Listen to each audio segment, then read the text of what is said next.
Hi friends, welcome to gangs of ghosts. నా పేరు సూర్య. నా స్నేహితుడిని కలవడానికి వెంకటాపురం అనే గ్రామానికి వెళ్ళవలసి వచ్చింది. ఆ గ్రామానికి వెళ్ళాలంటే 5 కిలోమీటర్ల మేర ఉన్న దట్టమైన అడవి ప్రాంతాన్ని దాటాలని అక్కడ ఒక వ్యక్తి చెప్పాడు. ఆ వ్యక్తి చెప్పిన మాటలను అనుసరించి మెల్లగా నేను కార్ డ్రైవ్ చేసుకుంటూ ఆ దట్టమైన అడవి ప్రాంతంలోకి ప్రయాణించాను. ఆ రోజు అమావాస్య. అడవంతా కటిక చీకటిగా మారింది. ఆ కటిక చీకటిలో కారులో ఇళయరాజా పాటలు వింటూ సంతోషంగా వెళ్తున్నాను. అలా అడవి మధ్యలోకి వచ్చేసరికి ఒక్కసారిగా కారు హెడ్లైట్స్లో వెలుగు తగ్గిపోయింది. నేను వెళ్తున్న దారి నాకు అస్సలు కనిపించడం లేదు. మెల్లమెల్లగా కారు హెడ్లైట్లో వెలుతురు తగ్గి ఒక్కసారిగా కారు ఆగిపోయింది. కార్ని మళ్ళీ స్టార్ట్ చేయాలని చూశాను.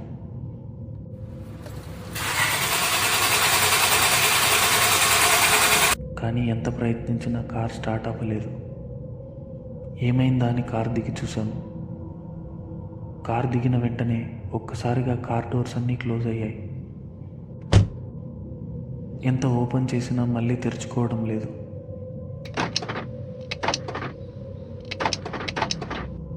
డోర్స్ ఓపెన్ కాకపోవడంతో ఒక్కసారిగా నా గుండె దడ పెరిగింది.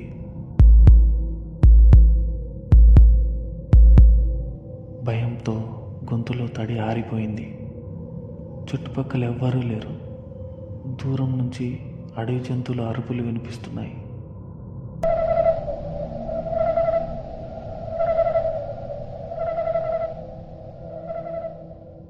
ఆ సమయంలో నా వెనుక ఎవరో నిలబడి ఉన్నట్టు నాకు అనిపించింది.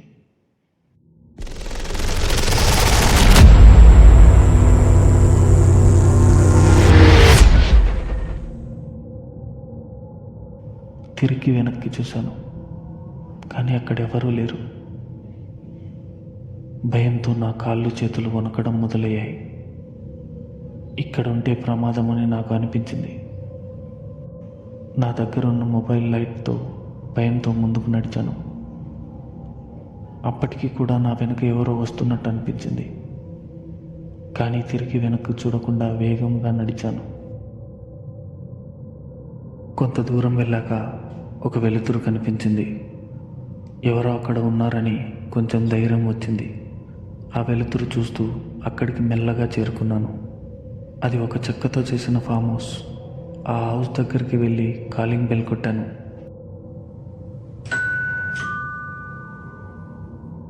అప్పుడు ఆ ఇంటి ఓనర్ వచ్చి తలుపు తీశాడు. ఆ ఇంటి ఓనర్ నన్ను ఎవరు మీరు అని అడిగాడు. నేను జరిగిన కథ మొత్తం ఆ ఇంటి ఓనర్కి చెప్పాను. నేను ఈ ఒక్క రాత్రి మీ ఇంట్లో ఉంటానని ఆ ఇంటి ఓనర్ని అడిగాను. ఆ ఇంటి ఓనర్ సరే అని ఒప్పుకున్నారు.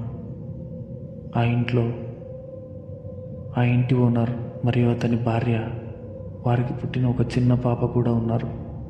వారి పాప చాలా ముద్దుగా అందంగా ఉంది. అంతా బాగుంది అనుకున్నాను. కొంత సమయానికి ఒక్కసారిగా కరెంటు పోయింది. వెలుతురుగా ఉన్న ఇల్లు ఒక్కసారిగా చీకటిగా మారింది. నాకు ఇంకా భయం మొదలైంది. నా గుండెలో దడ పెరిగింది. భయంతో ఒళ్ళంతా చెమటలు పట్టేశాయి. అప్పుడు ఆ ఇంటి ఓనర్ అగ్గిపెట్టెతో కొవ్వొత్తిని వెలిగించారు.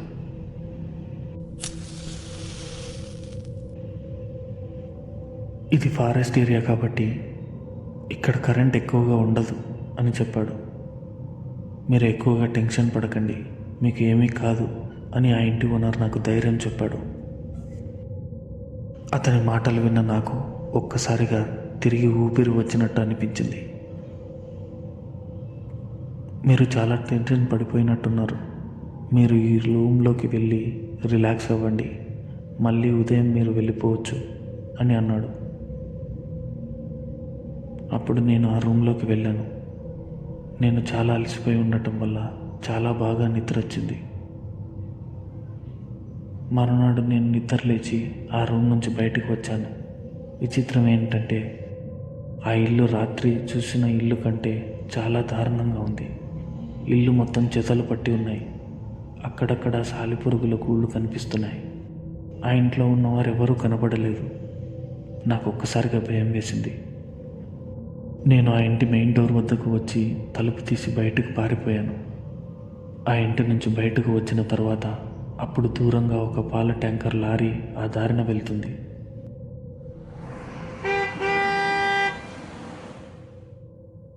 ఆ లారీ డ్రైవర్ నన్ను చూసి లారీని ఆపాడు.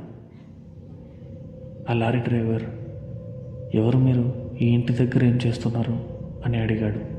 నేను జరిగిన కథ అంతా చెప్పాను.